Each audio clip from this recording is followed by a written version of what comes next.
जब भी विवाह के लिए जन्म कुंडली दिखाई जाती है, मिलान करवाया जाता है, तो सबसे पहला प्रश्न होता है कि कुंडली मांगलिक तो नहीं है, लड़का मंगली तो नहीं है या लड़की मंगली तो नहीं है।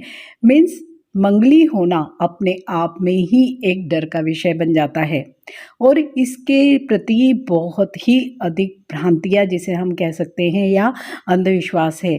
तो आज का ये जो मेरा वीडियो या इसे पॉडकास्ट ही कहें तो बेहतर होगा, केवल मंगल के बारे में ही है। मंगल किन भावों में अशुभ प्रभाव देता है या सचमुच उसके अशुभ प्रभाव होते भी हैं, या मंगल का क्या प्रकृति है, कैसे कैसे योग बनते हैं, ये इस पॉडकास्ट में आपसे शेयर करने वाली हूँ। मैं हूँ एस्ट्रोलॉजर उषा जैन भटनागर। आप सबका मेरे इस चैनल उषा एस्ट्रोवर्ड पर बहुत स्वागत है। मंगल, मार्स, ऊर्जा, जोश, उत्साह, उमंग, इन सब का परिचायक होता है। जन्म कुंडली में मंगल मेष राशि और वृश्चिक राशियों का स्वामी है। यह मकर राशि में उच्च का माना जाता है और वहीं कर्क राशि में नीच का माना जाता है। जन्म कुंडली में मंगल का योग या जब भी इसकी दशा आती है तो वो जीवन को बदलने में बहुत महत्वपूर्ण भूमिका निभाता है। वहीं जब यही मंगल कोई अच्छी स्थिति में नहीं होता है आपकी कुंडली में, या दशा महादशा में कोई अच्छे दौर से नहीं गुजर रहा है, तो बहुत बुरे परिणाम भी देता है। क्या होता है मांगलिक होना? कैसे जाने कि ये कुंडली मांगलिक है? तो जब भी जन्म कुंडली के 1, 4, 7, 8 और 12 भाव में मंगल अगर उपस्थित है तो वह कुंडली मांगलिक कहलाती है। लेकिन इसके साथ ही कई स्थितियां ऐसी होती है जिसके कारण मंगल का दोष भंग हो जाता है। ऐसे भी कहा गया है, लग्ने व्यये च पाताले यामित्रे चाष्टमे कुजः कन्या वे मृत भर्ता स्याद भर्ता भार्या हानिष्यति। 1, 12, 4, 7, 8 इन स्थानों में जिसके भी मंगल हो वो मंगली होगा। अगर वर या वधु कोई भी एक मंगली है तो विवाह में थोड़ा प्रॉब्लम माना जाता है। अगर वर मंगली हो और कन्या नान मंगली हो तब भी ये अशुभ होता। मीन्स दोनों ही स्थितियों में अशुभता ही मानी जाती है।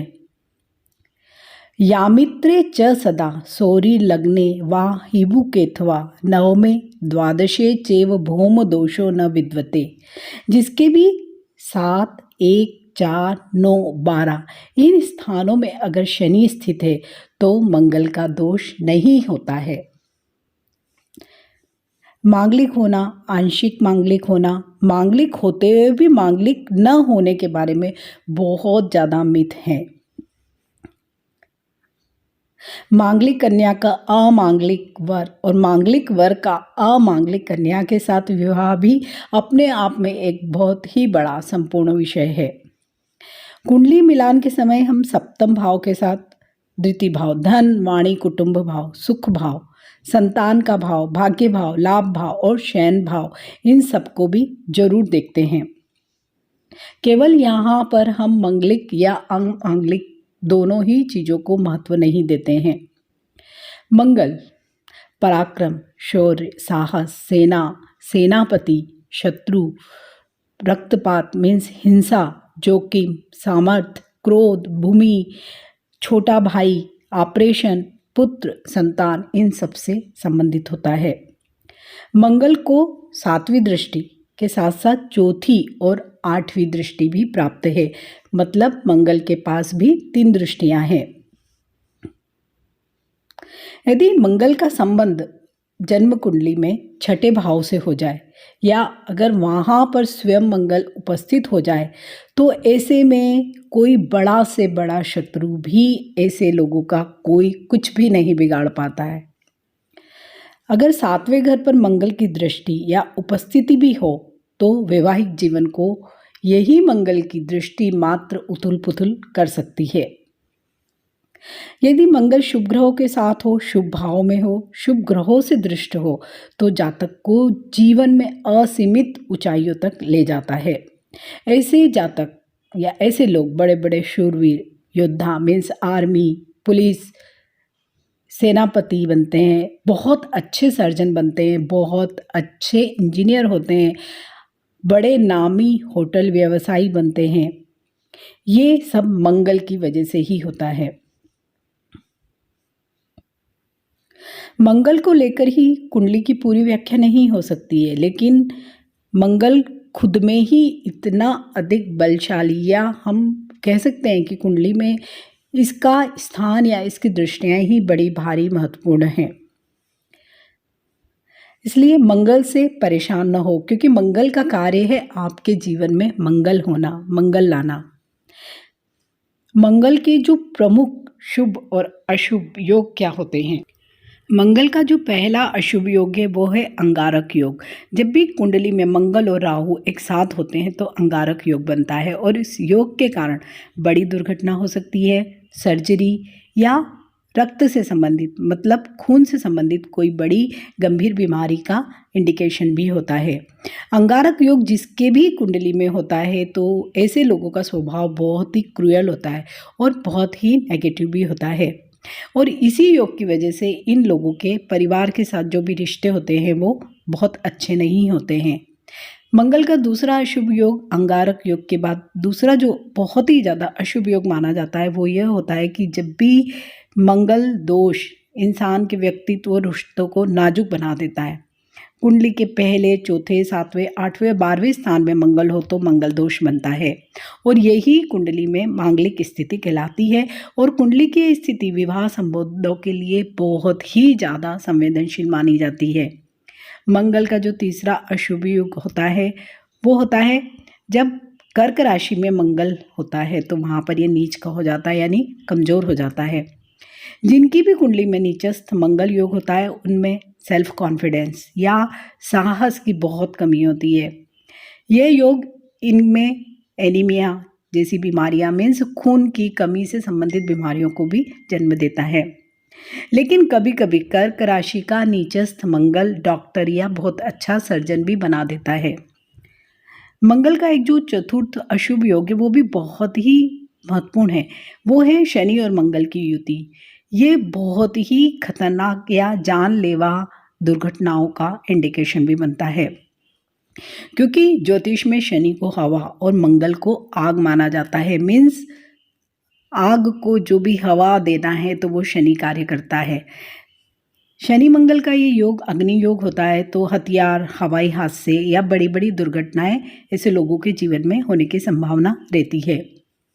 लेकिन यही योग कभी कभी बहुत ही बड़े लेवल की कामयाबी भी दिलाता है।